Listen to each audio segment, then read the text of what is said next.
Hi hello friends, welcome to Tanu's world. എല്ലാവർക്കും സുഖമായിട്ടിരിക്കുന്നു. ഇന്ന് ചെറിയൊരു ഡ്രോയിങ് വീഡിയോ ആണ്. പെൻസിൽ ഡ്രോയിങ് നമുക്ക് സ്റ്റാർട്ട് ചെയ്യാം, പിന്നെ നമുക്കത് കളർ ചെയ്തെടുക്കാവുന്നതേ ഉള്ളൂ. ഒരു ചെറിയ സിമ്പിളായിട്ടൊരു ഡ്രോയിങ് വീഡിയോ ആണ്. അപ്പോൾ അതൊന്ന് സ്കിപ്പ് ചെയ്യാതെ കാണാം കേട്ടോ. ഒരു 2 മിനിറ്റത്തെ വീഡിയോ ഉള്ളൂ. ഒരുപാട് നേരത്തെ നമ്മൾ എത്ര നേരം എഫേർട്ട് എടുക്കുന്നോ അത്രയും ഫുള്ളായിട്ടൊന്നും നിങ്ങൾക്ക് കാണേണ്ട ആവശ്യം വരില്ല. നിങ്ങൾക്ക് 2 മിനിറ്റത്തെ വീഡിയോ ആയിട്ട് ചെറുതായിട്ടൊന്ന് കാണിക്കുന്നത്.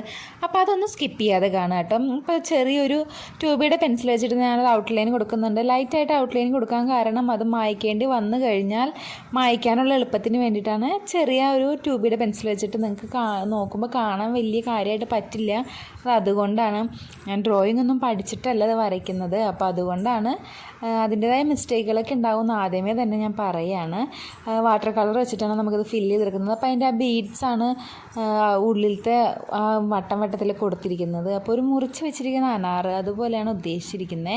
നമുക്ക് അതിന് കുറച്ചും കൂടി ഇലകളൊക്കെ കൊടുന്ന് വരച്ചെടുത്തൊന്ന് അട്രാക്റ്റീവ് ആക്കി എടുക്കാം. നമുക്കിന്ന് അത് ഫുള്ളായിട്ട് വരച്ചതിന് ശേഷം നമുക്കത് കളർ ചെയ്ത് കൊടുക്കാം. അപ്പോൾ വാട്ടർ കളർ യൂസ് ചെയ്തിട്ടാണ് കളർ കൊടുക്കുന്നത്. അപ്പോൾ നമുക്കൊരു റെഡ് ആണല്ലോ അനാറിൻ്റെ കളറ്. അപ്പോൾ റെഡ് കളർ വെച്ചിട്ട് നമുക്ക് അതിൻ്റെ ആ ഔട്ട്ലൈനൊക്കെ ഒന്ന് ഫില്ല് ചെയ്ത് കൊടുക്കാം. അതിൻ്റെ ഉള്ളിലേക്ക് ഒരു കുരുവും അനാറിൻ്റെ കുരുവും റെഡാണല്ലോ. അപ്പോൾ നമുക്ക് അതിനൊന്നും റെഡ് കൊടുത്ത് വെക്കാം. പിന്നെ അതിന് ശേഷം ആ റെഡിന് പുറമേ വരുന്ന ഭാഗങ്ങളൊക്കെ നമുക്ക് യെല്ലോയും കൊടുത്തൊന്ന് ഫില്ല് ചെയ്യാം. അപ്പോൾ ആ യെല്ലോ ഷെയ്ഡ് കൊടുക്കുന്നതിൻ്റെ ഇത് ഞാൻ എടുത്തിരുന്നതാണ്, പക്ഷേ എൻ്റെ കയ്യിൽ നിന്ന് അത് മിസ്സായിപ്പോയി. അപ്പം ആ റെഡ് കൊടുത്തതിന് ശേഷം അതിൻ്റെ മുകളിലേക്ക് കളറിങ് ചെയ്തതിന് ശേഷം നമുക്കൊരു ബ്ലാക്ക് ഔട്ട്ലൈനായിട്ട് വരച്ച് ഫില്ല് ചെയ്ത് കൊടുക്കാം. അപ്പോൾ സബ്സ്ക്രൈബ് ചെയ്യാതെ കാണുന്നവരുണ്ടെങ്കിൽ ഒന്ന് സബ്സ്ക്രൈബ് ചെയ്തൊന്ന് സപ്പോർട്ട് ചെയ്യാം കേട്ടോ. നിങ്ങൾക്ക് സബ്സ്ക്രൈബ് ചെയ്തുകൊണ്ടോ സപ്പോർട്ട് ചെയ്തുകൊണ്ടോ ഒന്നും നഷ്ടപ്പെടില്ലല്ലോ. എനിക്കത് വലിയൊരു സഹായമല്ലേ, അതുകൊണ്ട് പറയുകയാണ്. അപ്പോൾ ഒന്ന് സബ്സ്ക്രൈബ് ചെയ്തൊന്ന് സപ്പോർട്ട് ചെയ്യാം കേട്ടോ.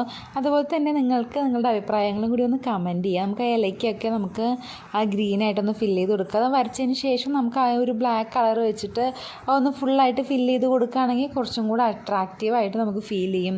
അപ്പോൾ കണ്ടില്ലേ, അതേപോലെ തന്നെ ബ്ലാക്ക് വെച്ചിട്ട് ഔട്ട്ലൈനൊക്കെ ഒന്ന് ഫില്ല് ചെയ്ത് കൊടുത്തിട്ടുണ്ട്. അപ്പോൾ അത്രയേ ഉള്ളൂ. ഇതാണ് ഇതിൻ്റെ ഫൈനൽ റിസൾട്ട്.